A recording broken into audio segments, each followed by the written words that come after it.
¿Qué tal amigos? Sean bienvenidos a una nueva entrega de su programa Enfoques Jurídicos. Boris de León, su servidor, les da las gracias por su sintonía.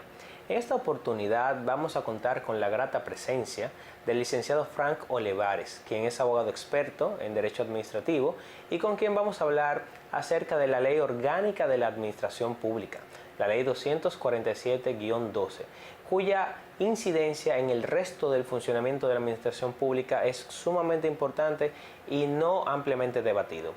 Así que no se vayan, que regresamos en breve. Bien amigos, estamos de vuelta en su programa Enfoques Jurídicos, compartiendo con Frank Olivares. Bienvenido Frank a Enfoques Jurídicos. Gracias Boris, te agradezco la invitación y al público que te sigue de Enfoques Jurídicos, bueno, agradecerles la sintonía. Muy bien Frank, como dijimos al inicio del programa, hoy vamos a hablar sobre la Ley Orgánica de la Administración Pública, que es la Ley 247-12 de agosto del año 2012, y siendo una ley reciente, pero que tiene que ver con la organización de la administración pública, primero quisiéramos que nos digas por qué se dictó esta ley en este año, o sea, ¿era necesaria? ¿Cuáles eran, digamos, que las motivaciones de tener una ley orgánica de la administración pública para, digamos, que contextualizar a la ciudadanía acerca del tema? Mira, por muchos años la administración pública en nuestro país adoleció de la carencia de una legislación que tuviera un enfoque integral de lo que era la administración pública. Y yo creo que las reformas a las que ha sido sometido el Estado, principalmente en los últimos 15, 20 años, permitió que se abriera el camino para que una legislación de este tipo pudiera sancionarse. Es importante conocer los antecedentes que llevaron a esta legislación. Recordar que en el 2008 se dictó la Ley de la Función Pública, claro, y que renovó aquella Ley 1491 sobre el servicio civil y la carrera administrativa, que comenzó a permitir que el Estado permeara de todos esos principios de la administración pública y que se generara poco a poco dentro del mismo seno del gobierno una mente crítica hacia la necesidad de reformar las instituciones. También es importante recordar que durante muchos años fueron sancionándose otras legislaciones importantes de la administración pública, como la Ley de Control Interno, establece la Contraloría General de la República, la Ley Orgánica del Presupuesto, la Ley también del Sistema Nacional de Planificación e Inversión Pública, que fueron legislaciones que a mi juicio fueron allanando el camino para que se discutiera sobre la organización en el Estado Dominicano. Y bueno, la Ley Orgánica de la Administración Pública vino ya a abordar un problema importantísimo del que adolecía el Estado Dominicano, que era la falta de organización. Si recordamos, lo único que existía antes de eso era una ley orgánica de secretarías de Estado, que había sido renovada en bastantes ocasiones, y que solamente establecía cuáles eran las secretarías de Estado que existían y cuáles eran sus funciones generales. Además, no podemos dejar de mencionar que la Constitución del 2010 abrió el camino para una discusión importante sobre la reforma de la administración pública. ¿Se puede afirmar que la Constitución del 2010 impulsó ya de manera definitiva esta creación de esta ley de organización de la administración pública, ¿no? Claro, fue definitorio que a partir de la Constitución del 2010 se discutiera una ley orgánica de la administración pública. Y ahí hay un antecedente en el decreto 56-10 de ese año, el 2010, año en que se sanciona la Constitución renovada del país, que no solamente establecía claramente cuáles eran las secretarías de Estado que pasaban a ser ministerios, que parecería que es un cambio simple y llanamente protocolar o estético, pero que es bastante importante. Pero ese decreto también designó la comisión que luego trabajó la Ley Orgánica de la Administración Pública, que es importante resaltar que ya había sido trabajada, digamos, algunos borradores en el seno del Ministerio de la Administración Pública y también en lo que era el CONARE, que desapareció, el Consejo Nacional de la Reforma del Estado, que fueron instituciones que trabajaron proyectos de ley que sirvieron de antecedentes a la Ley Orgánica de la Administración Pública, y además estaban trabajando con una consultoría, recuerdo, de la Escuela Nacional de Administración Pública de Francia. Ahí tenían una experta que era Laura Ortiz, que había trabajado ya borradores. Entonces, el decreto 56-10 formalizó una comisión que estaba conformada por el Ministerio de la Presidencia, el Ministerio de Administración Pública, la Consultoría Jurídica del Poder Ejecutivo, el CONARE también, y les ordenó en un plazo depositar ante el presidente de la República un proyecto de ley que él pudiera llevar ante el Congreso Nacional. Ah, muy bien, muy bien. Frank, mucho se habla de la administración pública, a veces se menciona solamente la administración, pero ¿cómo podríamos ilustrar al público que no es docto en términos jurídicos, ese que no es abogado y que está viendo enfoques jurídicos ahora, para que él entienda qué precisamente debe comprender cuando él escucha que se habla de la administración pública? Claro. ¿Cuál es la conformación de la administración pública y a qué representa? Claro, como dice su mismo nombre, la administración pública se refiere a la administración de lo que es la cosa pública, o sea, lo que conocemos mayormente como gobierno, pero que en realidad son conceptos que tienen sus delimitaciones, Claro. y por eso siempre hablamos de administración pública. Ahora bien, en la inspiración napoleónica, es decir, de la época de Napoleón, de lo que debía ser el Estado, lo que debía ser la administración del Estado, se entendió que la administración pública era centralizada y que el poder recaía solamente en una sola persona y en las instituciones que él determinara que dependían de él. Pero poco a poco ese concepto ha ido evolucionando, y por eso ya hablamos de la administración pública centralizada y de la administración pública descentralizada. Esta última, a su vez, tenemos la descentralización funcional, que es en virtud de las funciones que el Estado, de las cuales el Estado se desprende, y la administración pública descentralizada territorialmente, que es, como dice su nombre, en razón del territorio. Entonces, cuando hablamos de administración pública, hablamos del conjunto de entes y de órganos que conforman la administración de la cosa pública, del Estado. Y luego delimitaremos cuáles son las razones por las que hablamos de entes y órganos, pero el televidente debe comprender que la organización administrativa exige que tengamos una diferenciación de órganos y de instituciones, de unidades administrativas bien organizadas, que se relacionan entre sí en base a principios que ahora están establecidos en la Ley Orgánica de la Administración Pública y que, bueno, conforman en su conjunto lo que es administración pública. Viene siendo el aparato organizacional del Estado. De la cosa pública. De la cosa pública, porque el Estado también es un ente Es un público. ente, exactamente. Pasa que ya digamos que está superada la clásica división de poderes de Estado, de poder legislativo, poder judicial y poder ejecutivo. Ya ahora el poder ejecutivo en sí mismo se ha subespecializado, digamos, ¿no? Claro. No, la evolución misma del concepto de administración pública y los tiempos también han demandado que el Estado vaya evolucionando. Entonces, ahora mismo podemos hablar de que los servicios económicos, por ejemplo, requieren que tengamos organismos autónomos. Y lo que busca eso es eficientizar el funcionamiento del aparato estatal. Lo que busca eso es que la centralización no nos lleve a la inacción desde el punto de vista del ejercicio público, y que entonces el Estado, la sociedad, vista como su conjunto, se detenga por burocracia o por centralización. Claro, de hecho, qué bueno que mencionas nuevamente el concepto de la centralización, porque un ejemplo de descentralización territorial vendrían siendo, por ejemplo, los municipios. Claro, y sí, las autoridades, los alcaldes de los ayuntamientos, los consejos regidores de los ayuntamientos. En sí, el ayuntamiento per se viene siendo un ente público descentralizado, porque responde a una demarcación territorial donde ejerce sus potestades. En vez de, digamos, que el gobierno dirimir y tomar todas las medidas alusivas a, por ejemplo, Puerto Plata. En Puerto Plata pues existen diversos ayuntamientos que corresponden a cada uno de los municipios en los que está dividida la provincia, y esos ayuntamientos pues tienen función administrativa, tienen claro, facultades, atienden necesidades de la población, y eso de alguna manera hace que sea más eficiente, incluso por un tema de cercanía, ¿no?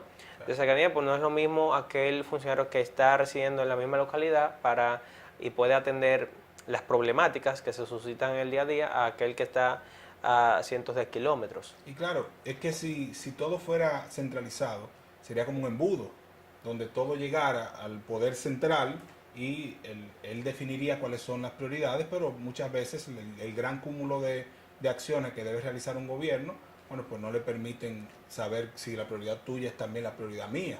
Entonces, Claro. lo que busca la descentralización es justamente que el gobierno se mantenga, que la administración pública se mantenga eficaz, sea eficiente, que responda a los objetivos y que los recursos se aprovechen mejor.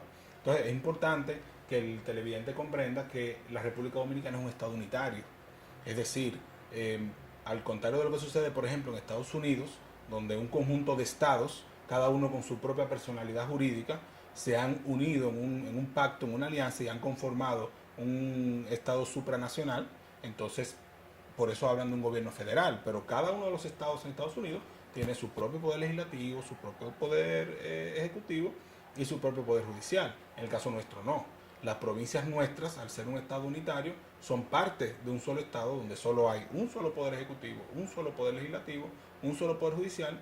Y bueno, en virtud de la eficiencia, de nuevo, se han ido creando otros órganos que son denominados órganos especiales, órganos que están previstos en la Constitución, que tienen, digamos que, responsabilidades muy específicas y que por ende, por la razón de lo que hacen, se consideran órganos que no forman parte de ninguno de los tres poderes, sino que la Constitución los faculta para hacer las acciones que realizan.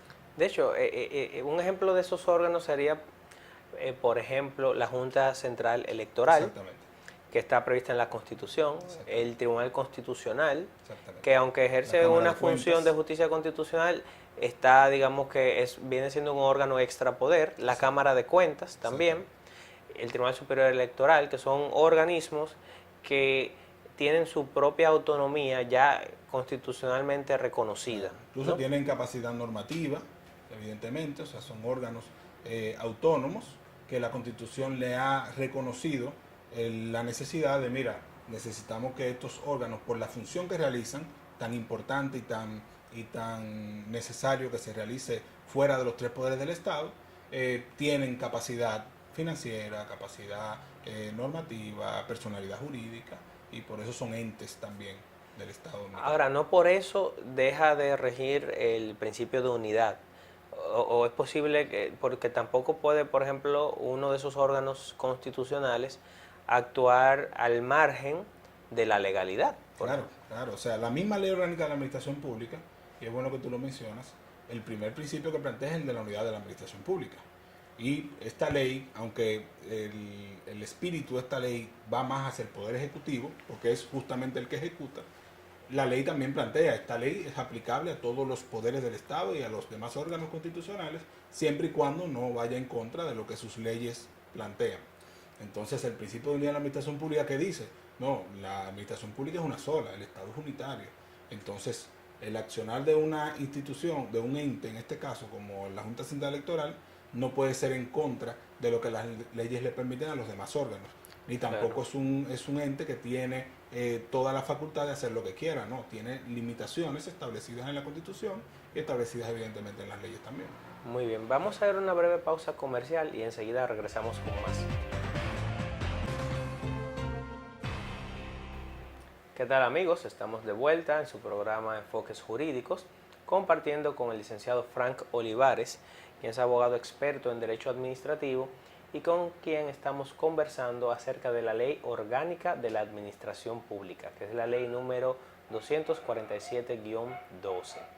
Frank, sería importante para iniciar este segmento realizar, digamos que, la distinción entre el órgano y el ente, porque a veces uno escucha organismos autónomos, entes descentralizados, y hay una mezcla en cuanto a la denominación de cómo las personas solemos referirnos a los órganos.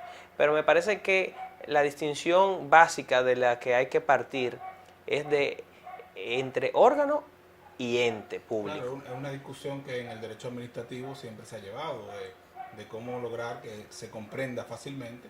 Y sencillamente el ente es todo lo que tiene una personalidad jurídica dentro de lo que es el marco del Estado y la administración pública. La ley orgánica de la administración pública establece claramente los entes que están reconocidos en el marco jurídico nuestro son el Estado Dominicano, los municipios, el Distrito Nacional, los distritos municipales y los organismos autónomos que están creados por ley o por la Constitución, como es el caso de los organismos especiales que conversamos. Y la otra distinción a comprender es que un órgano es parte de un ente. Es decir, dentro de un ente puede haber diferentes órganos los cuales comparten o reciben la misma personalidad jurídica que el ente al que pertenece. Entonces, una distinción clara que se puede comprender en ese sentido es cuando hablamos del Estado Dominicano, la personalidad jurídica del Estado Dominicano, y hablamos de un ministerio. Un ministerio actúa en la personalidad jurídica del Estado Dominicano porque pertenece a ese ente. Si habláramos de un órgano creado dentro del Distrito Nacional, por ejemplo, de la alcaldía, entonces ese órgano actúa en nombre de la personalidad jurídica del Distrito Nacional o de la alcaldía del Distrito Nacional en este caso, y así sucesivamente. O sea que dentro de un ente pueden haber varios órganos y creo que esa es la distinción más fácil de comprender. Eso es muy importante porque por lo general, al visualizar de manera aislada a los órganos como los ministerios, claro, cabría pensar que el ministerio tiene su propia personalidad jurídica, porque materialmente vemos un ministerio que tiene su propia edificación, tienen su propia página web, su propio RNC, incluso que eso es más bien para términos fiscales, claro, y se pierde de vista la unidad que incluso se da dentro del Estado, porque ahí hablamos entonces de un mayor grado de unidad. ¿Cuál vendría a ser la relación fundamental entre el ente y el órgano? Hemos escuchado sobre la jerarquía. Entonces, ¿cómo se comprende la jerarquía? ¿Qué significa la jerarquía para precisamente la distinción entre la relación entre el órgano, el Ministerio de Agricultura, por ejemplo, y el presidente de la República? Claro, ¿cómo influye en ese ámbito, pues dentro de la personalidad jurídica del Estado, el presidente siendo la máxima autoridad de la administración pública? ¿Cómo se da esa relación? Bueno, hay dos tipos de relaciones en la administración pública. Está la relación jerárquica, que sucede dentro de un mismo ente. Cuando bien tú presentas el caso de un ministerio hacia el presidente, hay una relación de jerarquía y de todas las instituciones hacia el presidente. Pero dentro de un ministerio hacia un órgano que forme parte del ministerio, por ejemplo, Ministerio de Agricultura y la Dirección General de Ganadería, por ejemplo, claro, hay una relación de jerarquía, porque ese es un órgano desconcentrado de ese ministerio, que es otro tipo de figura que se utiliza en búsqueda de la eficiencia de la administración pública. Entonces, ahí hay una jerarquía. Luego hay la relación de adscripción, que es la relación que sucede entre instituciones de entes distintos cuando pertenecen a una misma rama. ¿Qué se ha dicho? Bueno, como existe el principio de la unidad de la administración pública, los entes descentralizados funcionalmente, como es el caso, por ejemplo, del Indotel, el Instituto Dominicano de Telecomunicaciones, es un ente descentralizado, está a cargo de un servicio económico que es las telecomunicaciones y tiene personalidad jurídica propia. Pero entonces, ¿cómo se relaciona con la administración pública centralizada? ¿Es directamente con el presidente? No. Él tiene una relación de adscripción hacia el ministerio del ramo o el área que le corresponde, en este caso, Ministerio de Obras Públicas y Comunicaciones. Entonces, claro, esa es un área del derecho administrativo y de la administración pública y de la organización que nuestro país todavía va cogiendo forma, se va tomando forma poco a poco, y que yo creo que la Ley Orgánica de la Administración Pública es la principal herramienta que tenemos para organizar todo eso, porque establece claramente cómo sucede. Y entre ese ente, por ejemplo el Indotel y el Ministerio de Obras Públicas, se crea una tutela donde el ministerio puede incidir en las acciones que realiza el Instituto Dominicano de las Telecomunicaciones de forma tal que se preserve el principio de unidad de administración pública. En resumen, dos tipos de relaciones: la jerarquía, que sucede dentro de un mismo ente, y la adscripción, que sucede entre entes distintos. Eso es muy, muy importante porque nos permite, digamos, que tener una visión global de cómo es que funciona, porque precisamente cualquiera podría pensar que no habría ningún tipo de control sobre un organismo autónomo, o que el organismo, digamos que por el propio nombre, ¿no? O por la propia descripción, ¿no? Este es un organismo autónomo que tiene potestad normativa, que tiene autonomía presupuestaria y administrativa y financiera, y cualquiera podría pensar que eso podría degenerar en un funcionamiento, digamos que ineficiente del Estado, en el sentido de que cada organismo autónomo pues pretenda ejercer su propia política en el momento que mejor le convenga, Claro, sin velar o sin considerar los intereses ya del Estado, porque los ministerios vienen siendo órganos del Estado. claro, así es. Entonces, digamos que los ministerios, con esa relación de tutela que mencionaste, de alguna manera controlan o supervisan Supervisan y pueden al, fiscalizar incluso lo que okay, sucede lo en que un ente sucede autónomo. en un ente autónomo. Claro, un ente descentralizado funcionalmente. Debemos sacar de esa ecuación los organismos especiales que mencionamos, que crea la Constitución, como la Cámara de Cuentas y demás. Esos no van a tener una relación de tutela ni de adscripción con Con el con el Estado. Poder Ejecutivo. Entonces, por eso menciono el Instituto Dominicano de Telecomunicaciones, el Instituto de Aviación Civil, por ejemplo, ahora el Instituto de Tránsito Terrestre, como son servicios económicos para fines de eficiencia. Qué dice el legislador? Mira, vamos a dotarte a ti de las capacidades de autonomía, pero eso no significa que tú no eres parte del Poder Ejecutivo, que tu autoridad suprema es el presidente de la República y que para que el Estado se mantenga organizado debe haber una relación entre lo que tú realizas y el ministerio, son los órganos del alto gobierno que regula esa área. Entonces, por eso Claro. está la tutela que permite supervisar y fiscalizar. Claro, porque de hecho anteriormente todos esos servicios eran prestados por los ministerios.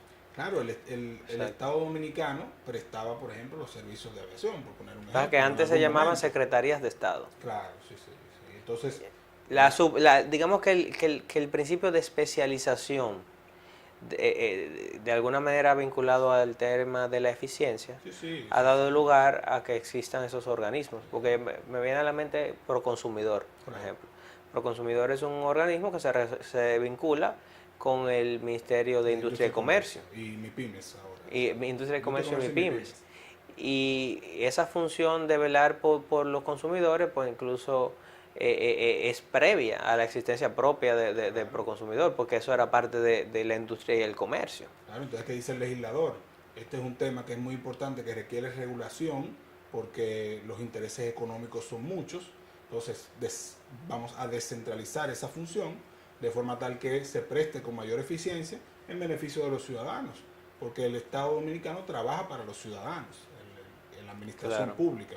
Y en ese sentido, eh, descentraliza ese servicio, pero eso no significa que Proconsumidor es una institución libre, sino que tiene mayores facilidades para ejercer su función con eficiencia y eficacia.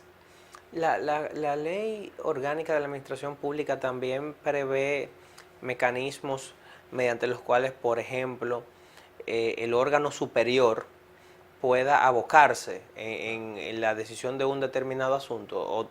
Y por abocarse me refiero a suplantar o sustituir al órgano que digamos que se ha dilatado Claro, en la resolución de un determinado tema. ¿Eso es posible? claro, y también es un área poco explorada en nuestra administración pública y en el derecho administrativo. Quizás no conozco ningún caso en el que se haya dado, pero hay varias figuras que la ley permite, como la delegación. O sea, el órgano superior puede delegar en un órgano inferior una determinada competencia dentro de un mismo ente. Claro. Entonces, está por un lado la delegación de firma, que es que tú autorizas a un órgano inferior a firmar, y está la delegación de una competencia que ya tú la traspasas con todo lo que es la parte decisoria y lo Exacto. demás. Y está entonces la vocación, que es la que mencionas, de que en el caso de que un órgano inferior no actúe oportunamente, el órgano superior puede abocarse esa decisión y tomarla él, porque es parte de su ente. Y además hay otras figuras que se han considerado en la legislación, como por ejemplo los convenios de gestión. También se ha considerado el caso en el que haya una delegación que no sea dentro de un mismo ente, sino que por ejemplo sea con un ente descentralizado, en cómo se regula eso. Pero como te planteo, son áreas todavía poco exploradas del derecho administrativo dominicano y del ejercicio de la administración pública, pero que el hecho de que estén ahí permitirá que poco a poco se vayan haciendo más a menudo acciones como esta. Digamos que la ley es una especie de guía o de ruta sobre cómo podrían los órganos y los entes relacionarse o cómo deberían. No necesariamente tienen que ejercer ahora mismo todas esas facultades, pero en el caso de que surja una necesidad de una delegación, por ejemplo, tanto de competencia como de firme, pues entonces ya están los principios o las reglas ya previstas en la ley. Claro, A tu así es. entender, ¿cuáles serían los principales principios de la ley? Y ya para terminar, porque me llamó mucho la atención el principio de competencia que establece la Ley Orgánica de la Administración Pública, en el sentido de que establece que la competencia no solamente implica la facultad de hacer una determinada actividad de interés público o un determinado servicio público, sino que también implica la obligación de ejercer esa competencia. Claro, la ley orgánica plantea un conjunto de principios que yo creo que enriquecen muchísimo el ejercicio de la administración pública y el derecho administrativo dominicano. Tú mencionas el principio de competencia, es evidente que muchas veces vemos instituciones que por inacción causan daño. Y bueno, ya hay otras legislaciones que vienen a complementar esas situaciones, como los procedimientos administrativos y demás. Pero el principio de competencia dice, no, usted tiene que actuar, usted como institución tiene ese deber, pero a la vez es un principio que se le impone al funcionario, que Claro. también tiene que actuar en base al principio de competencia y respetar, por un lado, las competencias de las demás instituciones y por el otro lado, cumplir lo que la ley le establece. Y te menciono otros principios más. El hecho de que tengamos ahí en la Ley Orgánica de la Administración Pública principios como el de la unidad de la Administración Pública, principios como la eficiencia y la eficacia, que son cosas distintas. Hablar de uno es hablar del cumplimiento de metas y objetivos, pero hablar de otro es hablar del uso de los recursos. Claro. Una cosa es cumplir un objetivo a cualquier costo y otra cosa es cumplirlo viendo el costo de oportunidad de lo que se va a hacer. Y yo creo que esos son principios muy importantes para la administración pública, que van cambiando la forma en que el funcionario trabaja. Porque ahora, basándose en esos principios, dice, no es lo mismo construir un edificio al costo que sea, sin saber si eso va a ser beneficioso para el Estado y para la sociedad, a hacerlo viendo el costo-beneficio de la decisión que se toma. Por igual el principio de transparencia, que aunque ya hay una ley de transparencia, de libre acceso a la información, siempre es importante recalcar sobre esos principios de transparencia, de rendición de cuentas, de participación de los ciudadanos en los procesos y las políticas públicas, y otros más que están descritos ahí que permitirían escribir muchas páginas, porque son la base en la que se debe sustentar lo que es la administración pública moderna. No, pero muy bien. Y que no son, digamos que de cumplimiento facultativo, sino que los funcionarios tienen que tratar de observar el respeto de esos principios en sus actuaciones. En poco tiempo los funcionarios van a ser cuestionados por esos principios. Claro. La ciudadanía se va a empoderar y va a decir, no, vamos a ver toda esta lista de principios y veamos si esa decisión que usted tomó incumple en alguno de ellos y por qué la incumplió. Claro. No establece sanciones taxativas para eso, pero otras leyes se encargarán y se han encargado de establecer esas sanciones éticas, en algunos casos, y disciplinarias. En otros casos disciplinarias y desde el punto de vista de la responsabilidad civil y la responsabilidad penal. Claro, también. Que también está en la Constitución y también está en la Ley Orgánica de la Administración Pública como principio. El principio de funcionario responsabilidad. y la institución tienen una responsabilidad civil y penal sobre lo que hacen. Muy bien. Frank, lamentablemente hemos llegado al final de Enfoques Jurídicos. Te agradecemos de sobremanera haber participado y esperamos contar contigo en una próxima ocasión. Hay mucho de qué hablar. Amigos, gracias por su sintonía y nos vemos la próxima semana.